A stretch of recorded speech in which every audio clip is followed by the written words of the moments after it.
तो नमस्कार भाई दोस्तों, स्वागत है फिर से एक नई वीडियो के अंदर। दोस्तों मैं आज बता रहा हूँ आपको कि मैंने जब रीट 2022 का एग्ज़ाम दिया था, उस समय मैंने किस प्रकार से जो है साइकोलॉजी को पढ़ा था, जिससे मेरा एग्ज़ाम काफ़ी अच्छा रहा और मुझे साइकोलॉजी में बहुत अच्छे न नंबर मिले थे। तो आज की वीडियो में मैं आपको यही बताने वाला हूँ और पिछले वीडियो में मैंने बताया था आपको कि मैंने नोट्स जो हैं वो किस प्रकार से तैयार किए थे और कैसे मैंने जो है रीट 2022 की प्रिपरेशन की थी, जिससे मेरी रीट आराम से निकल गई थी और बहुत अच्छे नंबरों से मैंने जो है रीट को पास किया था। तो उसी के संदर्भ में कुछ कमेंट थे और मैंने सोचा कि मैं आपके लिए जो है साइकोलॉजी का एक वीडियो बना दूँ कि मैंने जो है उस समय किस प्रकार से साइकोलॉजी को पढ़ा था और किस प्रकार से साइकोलॉजी की तैयारी की थी, ताकि आपको भी चीज़ें समझ में आए और आपको तैयारी किस प्रकार से करनी है अब इन 2 ढाई महीनों के अंदर, ताकि आपकी जो रीट है वो आराम से निकल जाए। देखिए, तैयारी करने का एक तरीका होता है, एक रणनीति होती है, उसके तहत आप और उसको लेकर आप तैयारी करेंगे ना, तो बिल्कुल आपकी रीट आराम से निकल जाएगी और अपना मोटिव है वो सिर्फ़ और सिर्फ़ रीट को निकालना है। रीट अपनी अच्छे से निकल गई, तो फिर आपकी जो है आप जो है रीट मेंस के लिए एलिजिबल हो जाएँगे और फिर आपको उसके लिए भी समय मिलेगा, उसके लिए भी आप अच्छे से तैयारी कर सकते हैं। तो रीट के दौरान हमें उन चीज़ों पर विशेष ध्यान देना है, ठीक है ना? जो रीट मेंस और रीट के साथ-साथ रीट के साथ-साथ जो है रीट मेंस के लिए भी काफ़ी ज़्यादा इम्पोर्टेंट है और जहाँ से अपने प्रश्न ज़्यादा बनते हैं और कौन-कौन सी चीज़ों को हमें छोड़ना चाहिए और किन चीज़ों को अवॉइड करना चाहिए, इसको लेकर भी मैं बात करने वाला हूँ। ठीक है ना? और सारी चीज़ें आपको समझाऊँगा कि मेरा कौन-सा तरीका रहा था जिससे मैंने रीट की तैयारी की थी और कौन-कौन सी बुक का सहारा लेकर मैंने इन चीज़ों को तैयार किया था। ठीक है? तो चलिए शुरू करते हैं आज के इस वीडियो को और सबसे पहले शुरुआत करते हैं हम अ, सिलेबस से। तो मेरे पास ये सिलेबस है, ठीक है? ये जो सिलेबस है मेरे पास, दिखा देता हूँ मैं आपको एक बार। देखिए ये सिलेबस है मेरे पास लेवल फर्स्ट का, लेवल सेकंड का ये सिलेबस है और रीट मेंस का ये सिलेबस है। साथ ही ये सिलेबस है मेरे पास सेकंड ग्रेड का, ठीक है? और ये सारे सिलेबस मैं आपके लिए क्यों बता रहा हूँ आपको, क्योंकि इन सब के अंदर जो है अपनी साइकोलॉजी लगती है, मनोविज्ञान इन सब के अंदर लगता है, ठीक है? देखिए, जो बाल विकास ये लेवल फर्स्ट है, लेवल फर्स्ट और लेवल सेकंड का सिलेबस सेम-सेम है, ठीक है? दोनों के अंदर जो है हमारे बाल विकास की जितनी भी यूनिट है, वो सेम टू सेम लगती हैं, यानी कि इसमें कोई परिवर्तन नहीं है अपने। बात करें हम रीट मेंस के लिए, तो रीट मेंस के अंदर भी अपने वहीं की वहीं चीज़ें लगती हैं। कुछ एक चीज़ों को बात छोड़ के बात करें, तो बाकी सारी चीज़ें अपने जो है रीट मेंस के अंदर भी लगती हैं, ठीक है? मनोविज्ञान के तौर पर। अब बात करें हम सेकंड ग्रेड के पेपर की, तो सेकंड ग्रेड का पेपर ये सिलेबस मेरे पास है और इसमें आप देख सकते हैं शिक्षा मनोविज्ञान का जो मैटर है, ठीक है ना? इसमें हमारे कौन-कौन से टॉपिक हैं, वो किस प्रकार से लगते हैं, ये भी आप देख सकते हैं। यानी कि यहाँ पर व्यक्तित्व है, बुद्धि है, अभिप्रेरणा है, व्यक्तिगत विभिन्नताएँ हैं, अधिगम है, ये सारी चीज़ें जो हैं अपने रीट के अंदर भी लगती हैं और इसके अंदर भी लगती हैं। तो ये कॉमन चीज़ें हैं और इसको मैंने जो किस प्रकार से तैयार किया था, ये मैं आपको बता देता हूँ, ठीक है? अब देखिए दोस्तों, ऐसा है कि रीट के लिए मैंने काफ़ी सारी चीज़ों को काफ़ी सारा मैटर जो है मैंने इकट्ठा किया था। मैटर मेरे पास कौन-कौन सा था, वो मैं दिखा दूँ आपको एक बार, ठीक है ना? ताकि चीज़ें आपको समझ में आ जाएँ। देखिए सबसे पहले क्या हुआ था कि अ, मेरे पास काफ़ी सारी बुक्स है रीट को लेकर। देखिए, एक्चुअली जब मैंने रीट की तैयारी करना स्टार्ट किया था ना, ठीक है ना? तब मेरे पास सबसे पहले बुक थी, वो थी वंदना जादव मैडम की, जो कि आदित्य प्रभात नाम से। सबसे पहले मैंने उस बुक को लेके आया था और उस बुक को मैंने पढ़ा था, ठीक है ना? हालाँकि वो बुक मेरे पास अभी पड़ी है, पर क्योंकि उसको मैंने उस समय इतना ध्यान दिया नहीं था, तो वो बुक शायद कहीं पड़ी होगी। अब वो मेरे पास नहीं है, ठीक है ना? तो ऐसा है कि उस बुक को मैंने पढ़ा था। उस बुक में जो है काफ़ी सारी जानकारी बहुत सिमिलर थी और बहुत नॉर्मल जानकारी थी, ठीक है ना? तो उस समय सफिशिएंट नहीं था। फिर मुझे दूसरी कोई बुक चाहिए थी, तो मेरे पास एक बुक थी, वो थी धीर सिंह सर की। थी धीर सिंह दवाई सर जो हैं, उनकी मेरे पास एक बुक थी, तो अवनी पब्लिकेशन की, वो मैंने अच्छे से पढ़ा था उसको।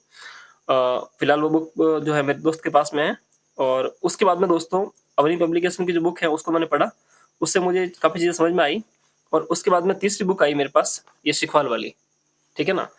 इसको मैंने पढ़ा था, ठीक है? हालाँकि मैंने जितनी बुकें पढ़ी उनको थोड़ा-थोड़ा देख के उनमें से जो मैटर समझने की कोशिश की, ठीक है? क्योंकि एक साइकोलॉजी ऐसा सब्जेक्ट है, जो शुरू में मुझे पढ़ने में समझ में ही नहीं आया। जब मैंने प्रभात को पढ़ा तो उसमें मुझे चीज़ें समझ में नहीं आई कि भई कैसे पढ़ना है, कैसे नहीं पढ़ना, साइकोलॉजी है क्या, शुरुआत कहाँ से होती है? जब मैंने भिंडवाल ये जो अपने धीर सर की जो अवनी पब्लिकेशन की पढ़ी, वो मुझे थोड़ी ठीक लगी थी और उसके बाद में मेरे पास आई है सिकवाल वाली। तो इसको मैंने पढ़ा, तो इसके अंदर जो है उदाहरण काफ़ी दे रखे थे और बहुत ही सरल लैंग्वेज के अंदर इसको चीज़ें दे रखी थी। तो इसको मैंने पढ़ना स्टार्ट किया और ये मुझे काफ़ी ईज़ी टू वे लगी, तो मुझे उसके हिसाब से मैंने इसको ही पढ़ना मुझे समझा और इसको मैंने काफ़ी बार अच्छे से पढ़ा। आप देख सकते हैं इसकी हालत कैसी हो गई है, ठीक है ना? पढ़-पढ़ के इसकी हालत ऐसी कुछ मैंने कर दी थी। यानी कि इसको मैंने बहुत काफ़ी अच्छे से पढ़ा और बहुत डीप तरीके से मैंने इसको मतलब 5-7 बार जो है मैंने इसको बार-बार रिवीजन किया था। आप देख सकते हैं इस बुक की हालत, कैसे इस बुक की हालत हो रखी है। तो इस बुक को मैंने काफ़ी अच्छे से पढ़ा। इसके साथ में मुझे एक और बुक मिली थी, वो मिली थी ये कलाम पब्लिकेशन की परीक्षा विशेषांक, यानी कि एग्ज़ाम के टाइम पर ये बुक आ गई थी। तो इसके अंदर भी जो है पेज की बात करें तो लगभग 150 पेज इसके अंदर दे रखे थे। इनकी 150 पेज की ये बुक थी और इसके अंदर भी जो है एमसीक्यूज थे, इनके प्रश्न थे और प्रश्नों के बाद में जो है इसको समझाया हुआ था एक डायग्राम की मदद से। तो हर एक चीज़ को इन्होंने भी अच्छे से इसमें कवर किया था, तो ये भी मुझे ठीक लगी थी पढ़ने के लिहाज से। तो इसको भी मैंने देखिए आप अच्छे से पढ़ा था, काफ़ी अच्छे से मैंने जो है चीज़ों को यहाँ से भी समझा था। तो एक तो ये बुक मैंने अच्छे से पढ़ी थी और एक ये बुक मैंने बहुत अच्छे से तैयार किया था। इन 2 बुक का सारा लेकर मैंने जो है साइकोलॉजी को तैयार किया था और इसी के साथ-साथ मैं लास्ट में ये बुक लेके आया था पैनोरमा की। हालाँकि ये बुक मैं लेके ज़रूर आया था, पर इस बुक को मैंने पढ़ा नहीं, ठीक है? क्योंकि इसके अंदर मैटर बहुत डीप है, बहुत ज़्यादा डीप मैटर है। तो मैं आपको यही कह रहा हूँ कि अगर आपके पास अभी भी जो है 2 ढाई महीने पड़े हैं, तो ऐसे में इस बुक को आप मत लेके आना। मेरी ये पर्सनल राय है, ठीक है ना? मैं आपको ऐसा नहीं कह रहा हूँ कि आप ये बुक लाएँ नहीं लाएँ, ठीक है ना? पर मेरी जो पर्सनल राय है वो ये है कि ऐसी बुक आप मत लेके आना। अगर आपके पास समय पड़ा है तो फिर आप ला सकते थे, बाकी अब आपके पास समय कम है तो इन ऐसी बुक के चक्कर में ना पड़े, क्योंकि ये बुक बहुत ज़्यादा डीप है, बहुत डीप मैटर इसके अंदर दे रखा है। आप पढ़ेंगे तो आपको ना तो ये समझ में आएगी, ठीक है ना? और बहुत ही ज़्यादा डीप मैटर है इसके अंदर, समझ में नहीं आएगी आपको और आपका रिवीजन भी नहीं हो पाएगा। तो इसलिए इस बुक को तो आप फिलहाल जो है अवॉइड कर लेना, इस बुक को आप मत पढ़ना, ठीक है? जब मेरी दोनों बुक पूरी हो गई थी तो इसके अंदर भी एमसीक्यूज थे और बाद में जो है टॉपिक दे रखा था और इसके अंदर भी जो है काफ़ी सारे उदाहरण दे रखे थे, यानी कि एक-एक टॉपिक के लगभग 400-400, 500-500 प्रश्न इसके अंदर दे रखे थे। तो काफ़ी चीज़ें तो इससे मेरी क्लियर हो गई थी, यानी चैप्टर पढ़ा और इससे जो मैंने प्रश्न लगाए थे। और बाद में लास्ट में जो है जब मैंने रीट मेंस की तैयारी की और रीट के दौरान भी मैं इस चीज़ को लेके आ गया था। ये मेरे पास थी 5555 क्वेश्चन थे इसके अंदर, ठीक है ना? लगभग 5500 प्रश्न थे, जो कि सारे के सारे साइकोलॉजी के थे, ठीक है ना? मनोविज्ञान की ये बुक थी, जो कि उस समय ये बुक आई थी आरबीडी के नाम से, मार्केट में मुझे मिली थी और ये बुक मैं लेके आया था। तो इससे जो है मेरी चीज़ें अच्छे से तैयार हो गई थी। अब दोस्तों मैंने चीज़ों को तैयार कैसे किया था और क्या मेरी रणनीति थी, वो बता देता हूँ मैं आपको। ये तो हो गया दोस्तों मतलब मेरे पास कंटेंट कि मैंने किस-किस चीज़ों से चीज़ों को तैयार किया था, ठीक है? अब बात करते हैं कि मैंने किस प्रकार से जो है चीज़ों को तैयार किया और मेरी जो है रणनीति किस प्रकार से रही थी सिलेबस को लेकर, जिससे मुझे चीज़ें जो है बहुत अच्छे से समझ में आ गई थी, ठीक है? ये मैं आपको बता देता हूँ। तो चलिए शुरू करते हैं, देखते हैं सिलेबस को। देखिए, जब हम सिलेबस की बात करें, हमारे पास ये रीट लेवल फर्स्ट का सिलेबस है। देखिए, चाहे लेवल फर्स्ट का सिलेबस हो या सेकंड का सिलेबस हो, दोनों का जो सिलेबस है वो लगभग सेम है, ठीक है? इसमें किसी प्रकार का फ़र्क नहीं है, ठीक है? सिलेबस के अंदर कोई फ़र्क नहीं है। सबसे पहले आप यूनिट देखेंगे यहाँ पर, दोस्तों ये है बाल विकास, ठीक है? 5 यूनिट है इसके अंदर कुल टोटली।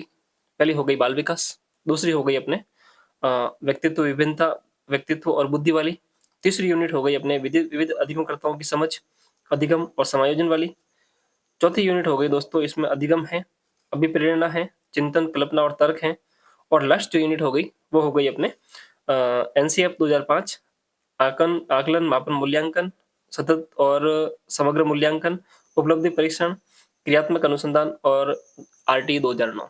ये सारे टॉपिक जो हैं 5 यूनिट के अंदर अपने डिवाइड किए हुए हैं। क्लियर?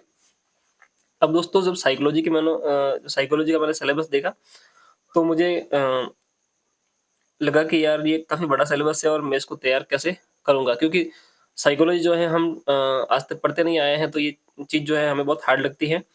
तो इसके लिए दोस्तों मैंने क्या किया कि साइकोलॉजी को पढ़ने के लिए मैंने सबसे पहले देखे पुराने क्वेश्चन पेपर, यानी कि पहले मैंने बुक्स को देखा, बुक्स में से मैटर को समझा, तो मुझे कुछ समझ में आया नहीं, तो फिर जो है मैंने सिलेबस को साथ में लेकर मैंने प्रश्नों को देखा, और मैंने उसमें से जो है रिसर्च किया और पता चला, और मुझे लगा कि इसमें से जो मोस्ट इम्पोर्टेंट जो यूनिट है ना, वो लगी मुझे लास्ट यूनिट, ठीक है? ये जो लास्ट यूनिट है ना, ये मुझे लगी मोस्ट इम्पोर्टेंट यूनिट, क्योंकि इसमें से जो है प्रश्न बनते हैं और फिक्स प्रश्न बनते हैं, और ये चीज़ें जो है हमें लास्ट तक याद करनी रहती हैं, ठीक है? तो सबसे पहले मैंने क्या किया कि ये आरटी 2009, राष्ट्र शिक्षा का अधिकार अधिनियम 2009, ये जो चीज़ है ये हमें सेकंड पीरियड के अंदर पढ़नी है, अपने सॉरी अपने रीट के अंदर पढ़नी है, और रीट लेवल मेंस के अंदर भी पढ़नी है, ठीक है? तो इसको मैंने तैयार करना था, तो इसको मैंने अच्छे से तैयार किया आरटी 2009 को, क्योंकि यहाँ से दो तीन प्रश्न मिलने वाले थे, और साथ ही क्रियात्मक अनुसंधान, ये भी एक इम्पोर्टेंट चैप्टर था, यहाँ से भी फिक्स प्रश्न बनते हैं, इसको भी मैंने तैयार किया।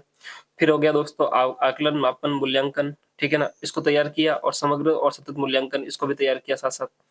साथ ही एनसीएफ 2005, इससे भी विशेष तौर से प्रश्न बनते हैं और फिक्स प्रश्न बनते हैं, तो इस 5वीं यूनिट को मैंने सबसे पहले तैयार किया, ठीक है?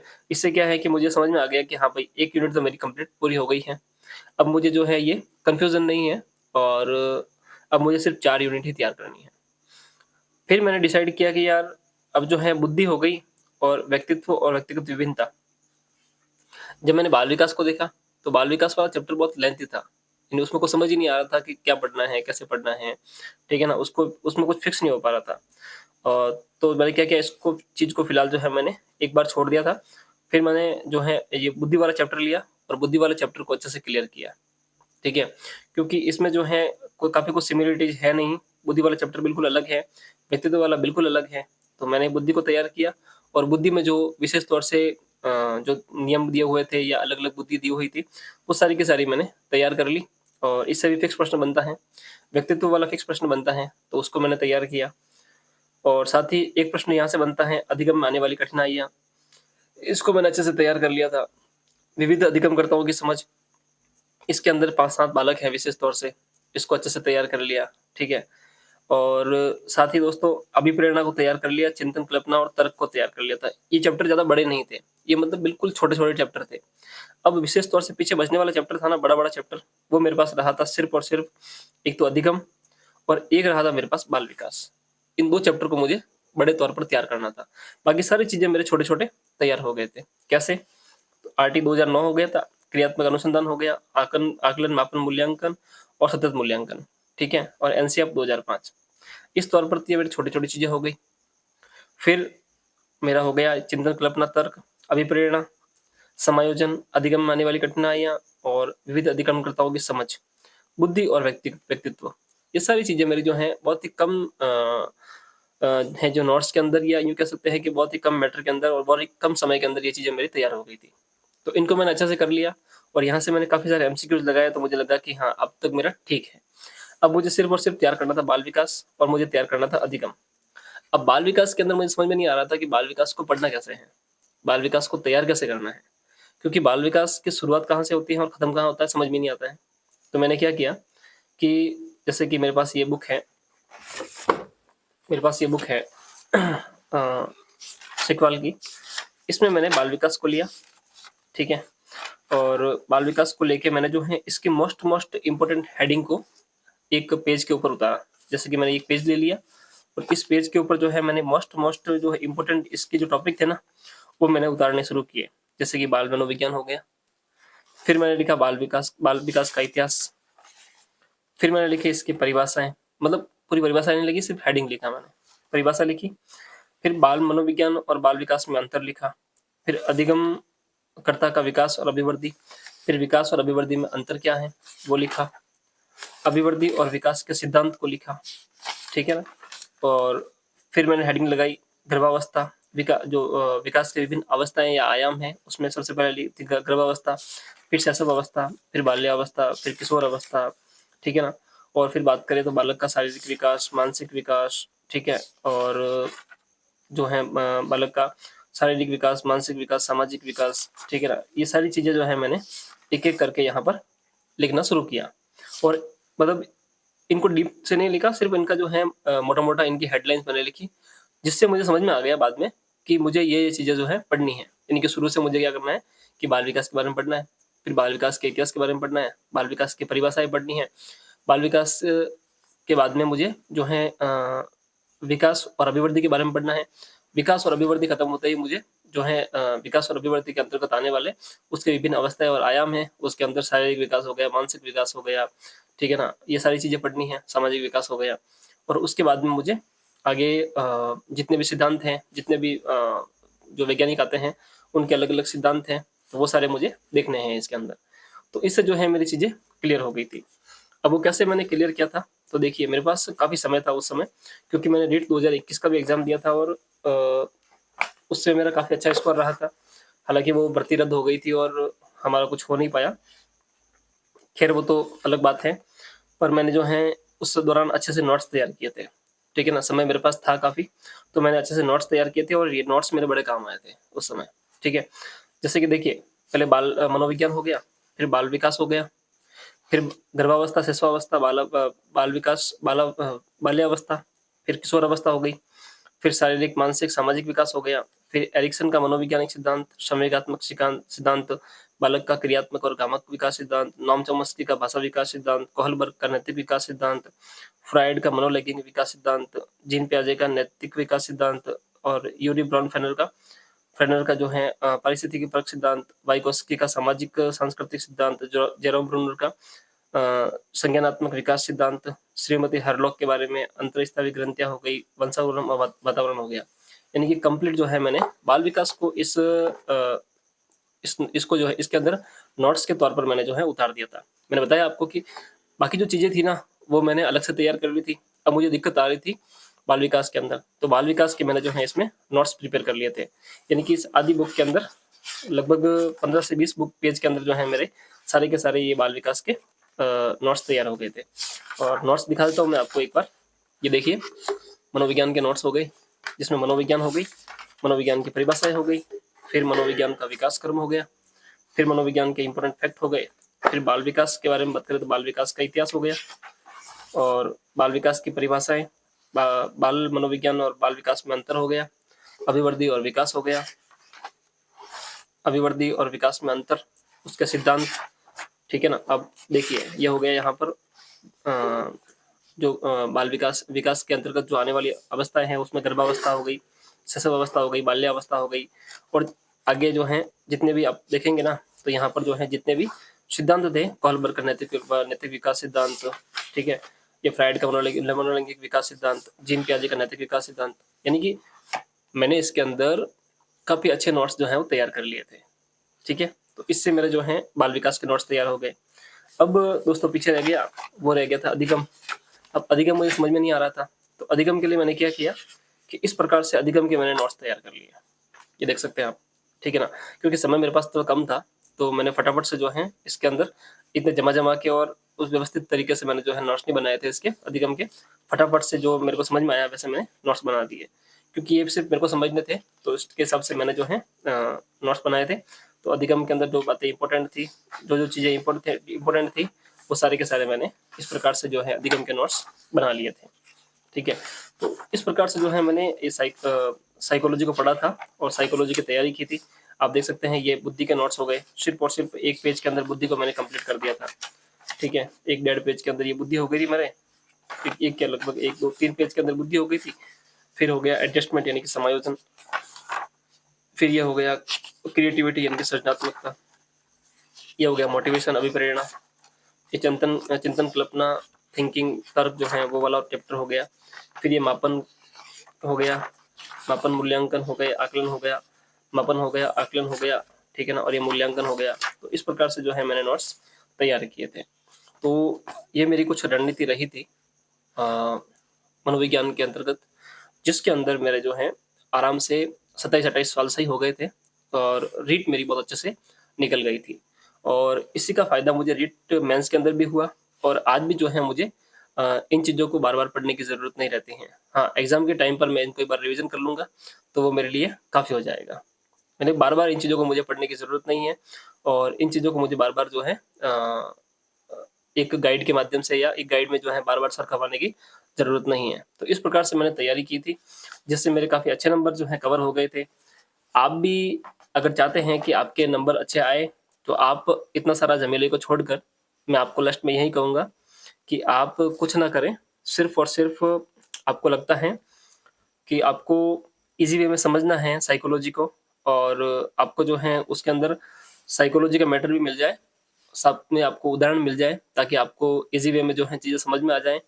लास्ट में आपको उसके उदाहरण भी मिल जाएँ, जिससे आप जो है प्रैक्टिस लगाकर उन चीज़ों को तैयार कर सकें। तो इसके लिए आप इस बुक को ले आना, काफ़ी अच्छी बुक है। ना मैं इसका प्रमोशन कर रहा हूँ, ना मैं कोई चीज़ें ये आपको बता रहा हूँ, ठीक है ना? मैं आपको यूँ बता रहा हूँ कि ये चीज़ें मैंने पहले अप्लाइड की हैं, तो मुझे बहुत बड़ी काम आई थी, तो उसी हिसाब से आप भी ले आना, आपको भी बड़ी काम आएगी। आप देख सकते हैं मैंने किस प्रकार इसको हाइलाइट कर रखा है, किस प्रकार से मैंने इसको पढ़ा था, तो मेरे काफ़ी काम आई थी ये बुक, काफ़ी ईज़ी है, काफ़ी अच्छे-अच्छे उदाहरण इसके अंदर दे रखे हैं, जिससे आपको अब अच्छे से समझ में आएगी, ठीक है? और इन 2 महीनों के अंदर आप इस बुक को पढ़ेंगे तो आराम से जो है आप साइकोलॉजी मनोविज्ञान के अंदर अच्छा स्कोर कर पाएँगे। तो इस प्रकार से आप तैयारी करेंगे, तो बिल्कुल आप रीट भी निकाल लेंगे और ये आपके जो है रीट मेंस के अंदर भी काफ़ी काम आएगा। और सेकंड ग्रेड भी अगर आप दे रहे हैं, तो सेकंड ग्रेड में भी आपकी सेम चीज़ें काम आने वाली हैं। तो बिल्कुल अपने एकदम डेडिकेशन के साथ में तैयारी करते रहें और साथ ही साथ छोटे-मोटे नोट्स अपने हिसाब से अपने लिए प्रिपेयर करते रहें, ताकि आपको एग्ज़ाम के टाइम पर जो है दिक्कत ना हो। जो भी आपको इम्पोर्टेंट लगे, वो आप एक छोटे-छोटे नोट्स के तौर पर उतारते रहें। जैसे कि मैंने ये अधिगम के नोट्स तैयार किए थे, उस प्रकार से आप चाहे तो 5, 7, 8, 10 पेज के अंदर जो है अपने नोट्स तैयार कर लें, जिससे आपको चीज़ें समझ में आ जाएँ। और विशेष तौर से अगर आप अधिगम वगैरह के नोट्स तैयार ना करें, तो आप जो है आरटी 2009, एनसीएफ 2005, क्रियात्मक अनुसंधान, मापन, मूल्यांकन, समायोजन हो गया, विविध अधिगमकर्ताओं की समझ जो हो गई, पिछड़े बालक हो गए, बुद्धि वाला टॉपिक हो गया, व्यक्तित्व वाला टॉपिक हो गया, इनसे आप जो है विशेष तौर से अपने छोटे-छोटे नोट्स ज़रूर बना लें। ठीक है ना? यानी कि बुद्धि में जितनी प्रकार की बुद्धि है, उसके नोट्स बना लें, उसको बार-बार रिवीजन करें। उससे आपको जो चीज़ें समझ में आएगी और आप जो है भूलेंगे नहीं उनको। वो आपके रिवीजन में काफ़ी काम आएँगे। तो इस प्रकार से आप अपनी तैयारी करें। उम्मीद है कि आप अपनी सीट आराम से निकाल लेंगे और काफ़ी अच्छा स्कोर आप करके रीट को पास करेंगे। ठीक है? बाकी रीट के संबंध में आपको कोई भी जानकारी चाहिए, साइकोलॉजी संबंधी आपको कोई जानकारी चाहिए, इन नोट्स से संबंधित भी आपको कोई जानकारी चाहिए, आप कहेंगे तो मैं आपके साथ ये नोट्स शेयर कर लूँगा। हालाँकि समय इतना मेरे पास नहीं है, फिर भी मैं कोशिश करूँगा आपके साथ ये नोट्स शेयर करने की, आप कहेंगे तो मैं कर दूँगा।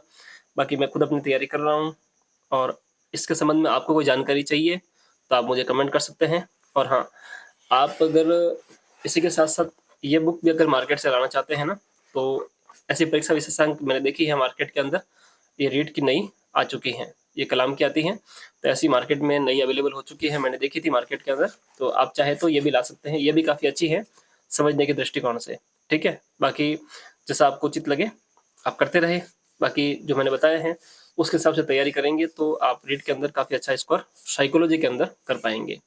बाकी हिंदी के अंदर और संस्कृत के अंदर, उसमें आपको कैसे करना है, ठीक है ना? और उसमें आप किस प्रकार से तैयारी करेंगे तो आपके अच्छे नंबर वहाँ पे आप कवर कर पाएँगे, उसके लिए हम अगले वीडियो में बात करेंगे और अपनी तैयारी को जारी रखिएगा। मिलते हैं एक नई वीडियो में एक नई जानकारी के साथ, तब तक के लिए धन्यवाद। जय हिंद।